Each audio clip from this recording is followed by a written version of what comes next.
कोकाटेंवर अटकेची टांगती तलवार आहे. कोणत्याही क्षणी त्यांना अटक होऊ शकते. कोकाटेंविरोधात अटक वॉरंट जारी झालंय. त्यानंतर माणिकराव कोकाटेंनी उच्च न्यायालयात धाव घेतली. त्यांच्या हायकोर्टातल्या याचिकेवर शुक्रवारी सुनावणी होणार आहे. त्यामुळे हायकोर्टाचा निर्णय येईपर्यंत कोकाटेंना दिलासा मिळणार की अटक होणार पाहणं महत्त्वाचं आहे.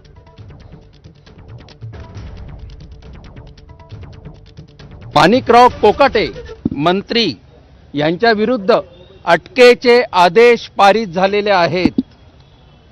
त्यांनी त्वरित पोलिसांसमोर शरण जावे किंवा पोलिसांनी त्यांना अटक करावी असे न्यायालयीन आदेश पारित झालेले आहेत. हो, आता लोकप्रतिनिधी कायद्या अन्वये 2 वर्षांची शिक्षा जर झाली असेल तर त्वरित आमदारकी रद्द होते. त्यानुसार आमदारकी रद्द होणे आणि नैतिकतेच्या मुद्द्यावर मंत्रिपदाचा राजीनामा देणे हे क्रमप्राप्त आहे. तर देवेंद्र फडणवीस साहेबांना आपल्या सर्वांच्या वतीने मी आवाहन करतो, नम्र आवाहन करतो की आता तरी कमीत कमी आता तरी राजीनामा घ्यावा व कायद्याचे राज्य आहे याची प्रचिती देण्यात यावी. कोकाटेंविरोधातल्या निकालाची प्रत मिळाल्यानंतरच कारवाई करण्यात येईल अशी माहिती विधिमंडळ सूत्रांनी दिली. सध्या माणिकराव कोकाटेंविरोधात अटकेचे आदेश जारी करण्यात आले आहेत. कोकाटेंची आमदारकी रद्द करण्यासाठी विधिमंडळाला कोर्टाच्या आदेशाची प्रत आवश्यक असून ही प्रत अद्याप मिळालेली नाही अशी माहिती सूत्रांनी दिली. आणि या संदर्भात कोकाटेंनी उच्च न्यायालयात धाव घेतलेली आणि या पार्श्वभूमीवर ही प्रत आदेशाची जी आहे ती मिळालेली नाही आहे अजून असंही कळतंय. निकालाची प्रत मिळाल्यावरच कारवाई होईल अशी ही माहिती सूत्रांकडून कळते. दरम्यान कोकाटेंच्या वकिलांचं काय म्हणणं आहे या संदर्भात, त्यांनी काय माहिती दिली आहे तेही बघूया. आम्ही बघा याच्यासाठी वेळ मागितला होता की ते आता हॉस्पिटलमध्ये ॲडमिट आहेत लीलावतीमध्ये. तर ऑन ह्युमॅनिटेरियन ग्राउंड एक 4 दिवस सरेंडरसाठी आम्हाला मिळावे असा आमचा अर्ज होता. तर तो अर्ज कोर्टाने नामंजूर केला. तर हायकोर्टात ऑलरेडी आता आमचं झालेलं आहे, ई फायलिंग झालं आहे आणि केस आम्ही बोर्डवर घेतो आहोत उद्या. तर हायकोर्टाचा ऑप्शन आमच्याकडे अजून पण अवेलेबल आहे. त्याच्यामुळे हे जरी कन्व्हेक्शन असलं तरी ॲज पर लॉ अपील करायची संधी आमच्याकडे आहे आणि ती आम्ही अवेल करतो आहोत. पुढच्या काळामध्ये मला पूर्णपणे विश्वास आहे की कोकाटे साहेब याच्यातून निर्दोषपणे बाहेर पडतील, कारण त्यांनी अशा कुठल्याही पद्धतीचं कृत्य केलेलं नाही ज्यातून त्यांना शिक्षा होईल. कदाचित आमच्याकडनं बाजू मांडत असताना कमी पडलोय.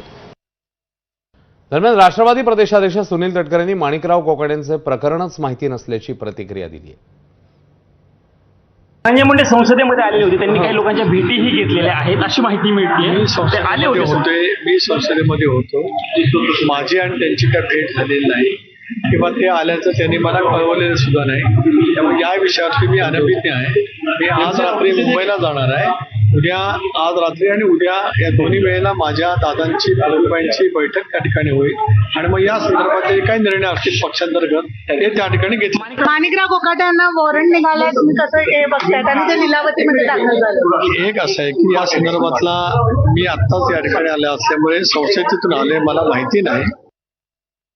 या सगळ्या संदर्भात विरोधकांनी नेमकं काय म्हटलंय, काय प्रतिक्रिया दिली तेही बघूया. काही होणार नाही. केंद्र सरकार पाठीमागं आहे, राज्य सरकार पाठीमागं आहे. त्यामुळं शिरसाट असू देत किंवा कोकाटे असू देत किंवा पैशाच्या बॅगा त्या ठिकाणी मोजल्या जातात, जमिनी कुणाकुणाच्या काढून घेतल्या जात आहेत, एवढे घोटाळे होत आहेत. कुठल्या मंत्र्यावर कारवाई झालेली गेल्या वर्षभरामध्ये आम्ही बघितलेलं नाही. त्यामुळं मला नाही वाटत सरकार हे संवेदनशील आहे. अशा कुठल्या कारवाई होतील अशी अपेक्षाच आता जनतेने सोडून दिलेल्या आहे.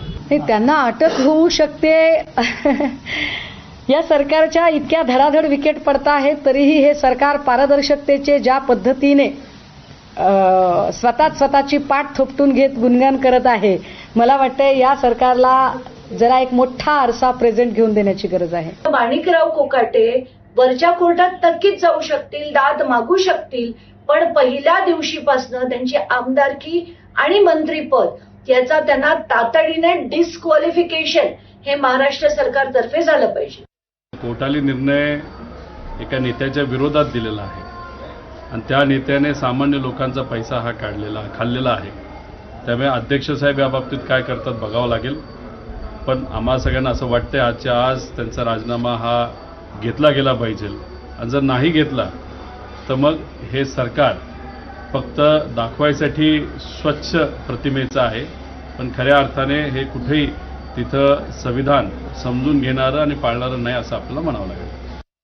दरम्यान माणिकराव कोकाटेंविरोधातील अटक वॉरंटमुळे धनंजय मुंडेंची मंत्रिमंडळात पुनरागमनाची शक्यता बळावली आहे.